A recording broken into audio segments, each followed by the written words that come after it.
Hello, everyone. This is Attorney Edgar Pasqua, your companion to your continuous endeavor to understand election law. This is the second half of the third part of the lecture series on elections, which is on the matter of voters and registration. So we come now to the portion on registration. What is registration?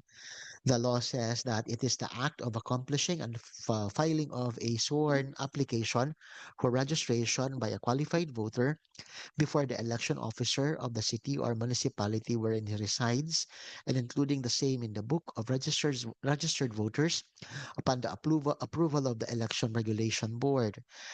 The matter of registration is the matter of applying to be included in the official list of voters in the place where you intend to vote. You can only register once. Is it required to register? Of course. Not that it is a matter of qualification, but it is more of a condition precedent to the exercise of your right to vote. In order that a qualified elector may vote in any election, plebiscite or referendum, he must be registered in the permanent list of voters for the city or municipality wherein which he resides. So the Omnibus Election Code, in fact, therefore, requires registration. Not only should you be qualified to vote, but you must also be registered. This means that to be a voter, you are not only qualified, but you must maintain a a you must maintain that qualification and be likewise registered officially. It is not an administrative formality, but it is a substantive requirement of the law within which absent your compliance of the requirement, you may be denied your right to exercise your right to suffrage. The act of registering is only one step towards voting. It is not one of the elements that makes a citizen qualified to vote. In the case of IRA versus Abano, one may be qualified as a voter without exercising his right to vote. Like in the Constitution, you read in the Constitution the list of qualified voters or qualifications to make one a qualified voter. You may have all the qualifications, but you may opt not to exercise your right to act as a voter by, of course, refusing to register as a voter. It is again a condition precedent. Registration does not confer the right to vote. It is but a condition precedent to the exercise of the right. A qualified voter shall be registered in the permanent list of voters in a precinct of a city or municipality wherein he resides to be able to vote in any election. This list of voters are what are posted in the immediate premises of the voting centers during election day. Absent your inclusion in the names listed in the list of qualified voters, you will be refused um, to vote. You may be refused to vote. What are the remedies for that? Well, we'll take the same up in the succeeding videos. So, to supervise the matter of registration, you have the Election Registration Board, and this is composed of an election officer as chairman, and as members, the public school official that is most senior in rank, the local civil registrar, and in his absence, the city or municipal treasurer. Note that they should not be related to each other or to any local elective official within the fourth civil degree of consanguinity or affinity. So it says here local elective official.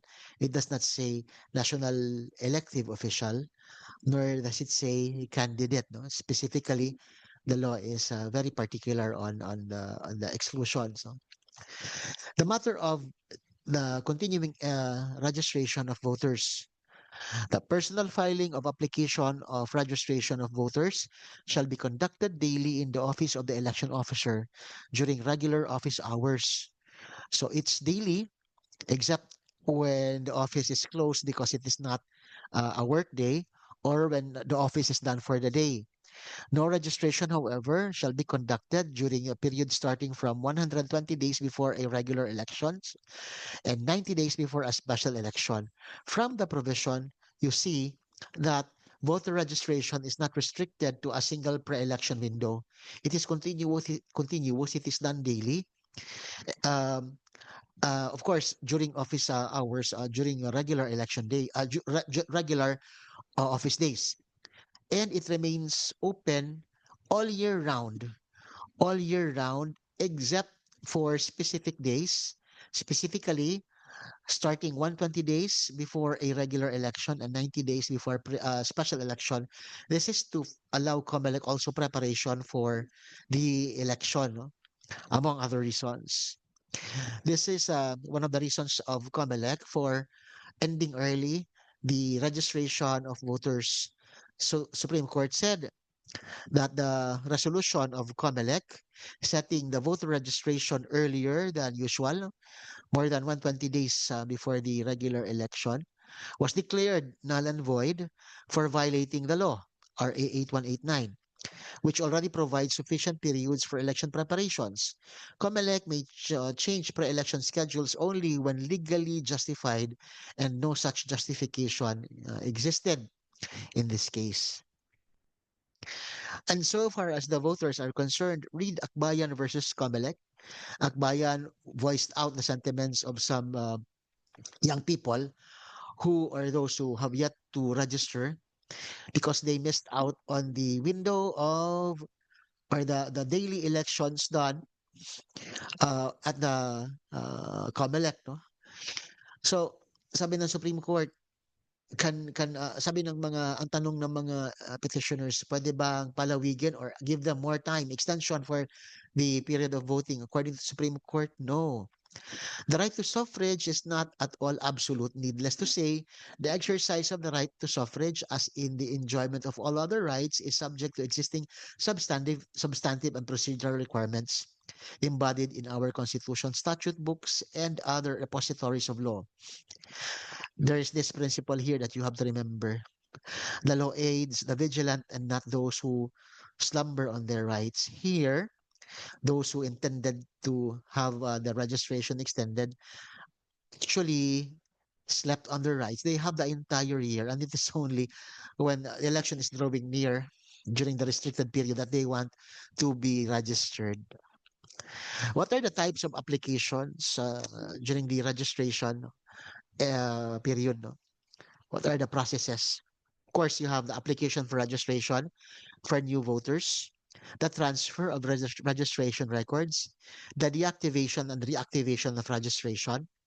You have the change, correction, or correction of entries, and you have the inclusion and exclusion of voters, which is actually a judicial process. No, unlike the first four, these are with the COMELEC, but with the fourth one, this is with the courts. No, RTC first, and MTC first, and RTCs will subsequently. So first up, you have new voter registration.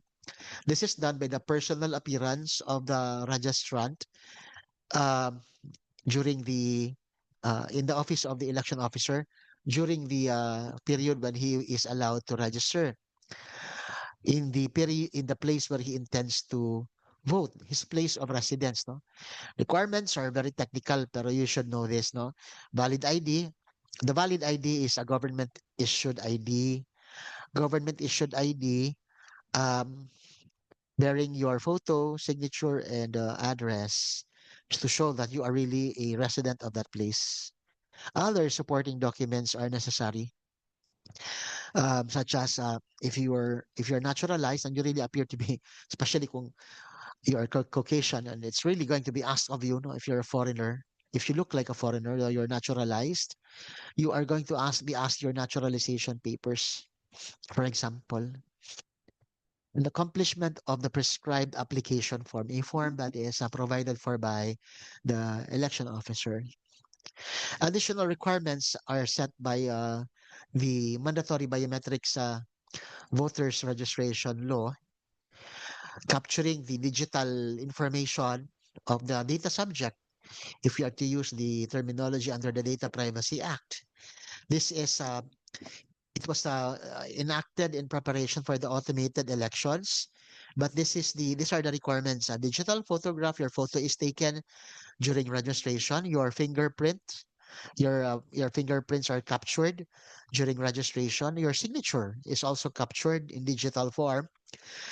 And thereafter, the election officer validates the applicant's qualification and posts the lists for public viewing for any possible opposition.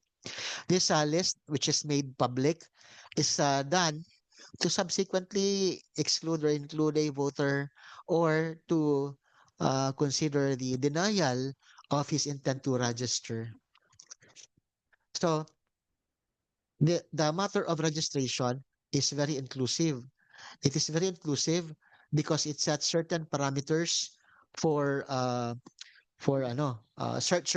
certain tawag nito, mechanisms to allow for some voters who are challenged to participate in the voting system, no?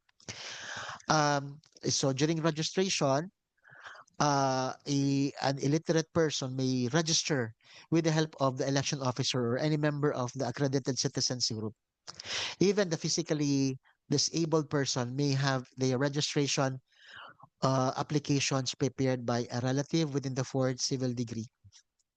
The election officer or a member of the accredited citizens group. So this is inclusivity, as actually, if you recall, it's required under the Constitution. Now, you can challenge a person's right to register, di ba? The applicant's intent is published, no, by the election officer. You can actually challenge a person's right to register. And who can challenge person's right to register? They could be any voter, a candidate, or a representative of the registered political party. Because it happens that it could be possible that um, uh, di ba, some voters may fly in people from different districts. Instead of committing gerrymandering, they would rather have persons from different districts register in their specific district, so to win the elections, no? So if they are not really domiciled in that place, they can be considered as they can consider the applications possibly challenged, no, by a voter, any voter, a candidate, or representative of a registered political party. How is this done? Challenge in writing any application for registration stating the grounds therefore. So the qualifications here of a voter are questioned. No? The challenge shall be under oath. Oath because there is a challenge to the person contesting in pain or threat of perjury. It should be under oath because voting is a very important civil and political right. No? Proof of notice of hearing to the challenger and applicant should be made. No? Time frame, it is filed not later than the second Monday of the month. No? Hearing is thereafter done on the third Monday of the month, and the decision shall be rendered before the end of the month. Remember, elections are registration is a continuing matter, system of continuing registration. That's why the terminology in the law says it's every certain period or day of the month. No? As a voter already registered, you could either transfer your registration to another city or municipality, or change the same uh, in the same city or municipality. Like in the second one, same city or municipality, it could be that you belong to the same city or municipality but different legislative districts. Or literally, if you really come from another city or municipality, you change your registration to another city. So the first one, to any city or municipality, any voter may apply with the election officer of his new residence for the transfer of his registration records. This requires notice and hearing and approval of the election registration board before the voter's record is sent to the election officers of the new residence. If it's in the same city or municipality, the voter shall immediately notify the election officer in writing If a change of address involves a change of precinct, the board transfers the voter's record to the new precinct and notifies the voter. So another process uh, involved in the same period no, during registration of voters is the activation and the reactivation of votes. The activation of registration, remember all of these key points. Your registration may be deactivated in the following reasons. Any person who has been sentenced to a final judgment to suffer imprisonment for not less than 1 year.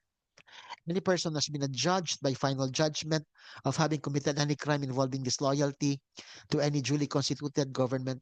Any person declared incompetent by authority or to be insane or incompetent as well. No? They are both disqualified. Final judgment at saka yung mga persons who are incompetent. If they sound familiar, because remember before the qualifications for the disqualification for voting, this will be also pointed out in other portions of the lecture. No? Any person who did not vote in the two successive preceding regular elections as shown by their voting records. What constitutes a regular election? Is an SK election considered a regular election? We will learn that later on. No? A person whose registration has been ordered excluded by the court in exclusion proceedings, which we will also discuss shortly, and any person who has lost his Philippine citizenship. You lose your qualification because qualifications to any of the right to vote or even to run for office must be continuing. No? So the board shall deactivate the registration and remove the registration records of the concerned voters from the corresponding precinct book of voters and place the same properly marked and dated in indelible ink in the inactive files after entering the cause or causes of the activation. So it's the election officer's function still. How about reactivation of registration? Any voter whose registration has been deactivated may file with the election officer a sworn application of reactivation for his registration in the form of an affidavit stating the grounds for deactivation no longer exists. Remember the grounds for deactivation. If they no longer exist, then you state it in your affidavit, no? Anytime, not later than 120 days and 90 days no, during the period of registration only. Dili pwede during the prohibited period for registration. The election officer submits the application to the election registration board, and if you approve, restores the voter's record from the inactive file to the precinct book and notifies local political parties. If you want to change or make corrections to your entries in your registration, you can do so. Ikaw ay nakapagpangasawa, iba na ang iyong civil status, no? Or whatever, no? Um, where a voter's record contains errors or requires updating, such as the spelling of a name, so kasama yung correction because of misspelling, civil status due to marriage or permitted gender markers, the voters must file an application for change of correction of entries. Supporting documents may include marriage certificates, court order, or other relevant proof. If it's a really change of name, for example. No? The matter of exclusion and inclusion of voters. What's the purpose of inclusion and exclusion proceedings? Inclusion proceedings are initiated to secure the inclusion of an individual whose name has been unlawfully omitted in the list of voters. Ito registered na sila ha. Registered na sila and they are included and excluded. No? Exclusion initiated to remove a person whose name has been unlawfully included in the list of voters or who should not appear thereon due to failure to meet the prescribed qualifications for other legally recognized grounds. At this point, you have to remember how you distinguish the activation, reactivation, oppositions to registration, and inclusion and exclusion of voters. They have different grounds and purposes. So, first up, inclusion. Any person whose application for registration has been disapproved by the board or whose name has been stricken out of the list may file with the court a petition to include his name in the permanent list of voters. Ito yung intent ng voter para masali sa listahan. because yung kanyang pangalan ay natanggal sa voters list. It could be illegally, no? Excluded, no? Or yung kanyang registration has been disapproved by the board. Remember, when there is an opposition to your registration, your remedy if your registration is opposed and it's approved is to file for an inclusion case. If the decision is for the inclusion of voters in the permanent list of voters, the board shall place the application of registration previously disapproved in the corresponding book of voters and indicate in the application for registration the date of the order of inclusion and the court which issued the same. So it's the court that does this, the hearing on inclusion. So the grounds, the petitioner is a qualified voter, of course, but his name was mistakenly omitted. Um, the petitioner, of course, has met or he is excluded, no, or denied registration.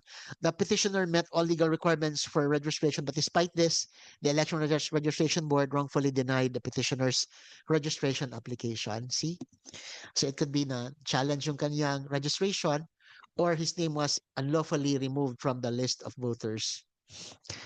Next is exclusion. What is exclusion? Uh, any registered voter, this is who files it, no? Any registered voter, representative of the political party, and the election officer or the election officer may file with the court is one petition for exclusion of a voter from the permanent book of voters. Um, if the decision is for the exclusion of the voter, the board upon the receipt of the final decision, shall remove the voter's registration record from the book of voters. And third, the order of exclusion therein, and thereafter, place the record in the inactive file. Ito yung opposite ng inclusion. This is exclusion. Exclusion has the intent of removing you from, you're already being registered in the book of voters, the list of voters. Primary reason, you lack the qualifications set in the Constitution, or you may be disqualified by law. Example, transferred residence to another locality and you are no longer resident therein. No? The registration was obtained illegally through fraud or misrepresentation. These are the grounds. So kindly look into this. Um, Feel free to take a screenshot of this um, for your notes on who may file for both the inclusion and exclusion cases. Could be the COMELEC may file it, or upon a verified complaint, again under oath because there is the challenge to perjury, or on its own initiative, referring to the COMELEC, no? Um, um, the petition is filed in court for inclusion or exclusion. So it's the COMELEC on its own or upon a verified complaint, no? Um, in inclusion cases, any person whose application for registration has been disapproved by the board may also file. For exclusion, any registered voter, representative of a political party, or an election officer, again, may initiate this one. Period of filing for inclusion at any time except 105 days prior to a regular election or 75 days prior to a special election. For exclusion, at any time except 100 days prior to a regular election and 65 days before a special election. Both requires the filing of a petition, a sworn petition. For inclusion, there should be a sworn certificate of disapproval of the application or proof of the service of notice, and also proof of the service of notice to the petition if the ground is the disapproval of the application by the election officer, no? If that is the ground, no? Um, Intervenor. For both cases, any voter, candidate, or political party who may be affected by the proceedings may intervene. There are special rules. The decision shall be based on the evidence presented and if in no case rendered upon stipulation of facts. So bawal ang stipulation of facts if the question is whether or not the voter is real or fictitious. His non-appearance on the day of hearing shall be prima facie evidence that the challenged voter is fictitious. If in case the reason is he's being fictitious, no? Um, the decision should be given within 15 days from filing for inclusion, and for exclusion, 10 days from filing. But you file it, the filing is made at the municipal trial court. The appeal, of course, is in the RTC. So, um, you know the procedure. For most, file the petition in the RTC, note the contents of the petition, full name, the circumstances of the parties, and the notification proof. For notification proceedings, the person whose exclusion is to be sought must be notified 5 days before the scheduled hearing, and the court for exclusion cases, no, shall notify the election officer, who in turn will notify the public by posting petitions on the bulletin board or the local election office. Summary proceedings follow thereafter. 15 days, as I said earlier, and appeals are brought to the RTC within 5 days from the receipt of the decision. 5-day reglementary period. No? RTC will decide within 10 days from the receipt of the appeal. So mabilisan siya, mabilisan. Uh, in this case of Domino, um, you must remember that the decision of the court is only up to the point of determining if he is going to be excluded from the list. The court has no authority to determine if he is registered in another precinct or jurisdiction. Read the case of Domino versus Comelec, a very interesting case. Um, Again, in the same case, remember that any decision in inclusion and exclusion is only res judicata for that specific election, when the inclusion or exclusion of voters are affected, no? But only for that election affected. But for the subsequent succeeding elections, pwedeng i-refile yan. Pwedeng i-refile because perhaps of the change of circumstances. Annulment of the list of voters. The COMELEC, upon verified petition by any voter or election officer or duly registered political party, and after notice and hearing, annul the book of voters. The grounds: same is not prepared in accordance with the provisions of law, or the same was prepared through fraud, bribery, forgery, impersonation, intimidation, or force, or any similar irregularity which contains data that are statistically, or the book contains data which are statistically improbable. So pwedeng annulment of the list of voters. Um, so restriction: the decision shall not be executed um, within 90 days before any election. No? Voting abroad, mind RA 9189 amended by RA 10590 on the Overseas Voting Act, no? Because here in the law, all citizens of the Philippines who are not disqualified by law, at least 18 years of age, may register as overseas voters and vote. Mind the qualification also for those who have dual citizenship or reacquired Filipino citizenship, no? All qualified Filipino citizens who are not registered overseas may file their applications for registration in person or um, at any post abroad or the designated registration centers outside the post of the Philippines as approved by the Commission. Normally, it's the embassy. It's embassy. So, who are disqualified for absentee voting? If you have lost your Philippine citizenship, if you have not renounced, well, and di ba, we have the Reacquisition Act, but prior to that, you are disqualified to vote if you have not reacquired yet your Philippine citizenship. Those who are have expressly renounced their Philippine citizenship and have pledged allegiance to a foreign country, dual allegiance. And then those who have committed uh, and are convicted by judgment of Philippine court or tribunal for a crime punishable by imprisonment of not less than 1 year, such a disability not having been removed by a plenary pardon or amnesty. Okay. Any citizen of the Philippines abroad previously declared as insane or incompetent by competent authority. Okay, these are the disqualifications. So, um, I hope you have learned something from this video. Remember, for my classes, this is a summary of the lecture. A more expansive lecture will be given in class.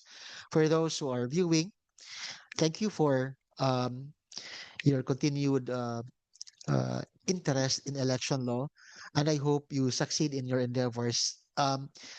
You may view the succeeding uploads, which I will also make in the near future. Thank you very much.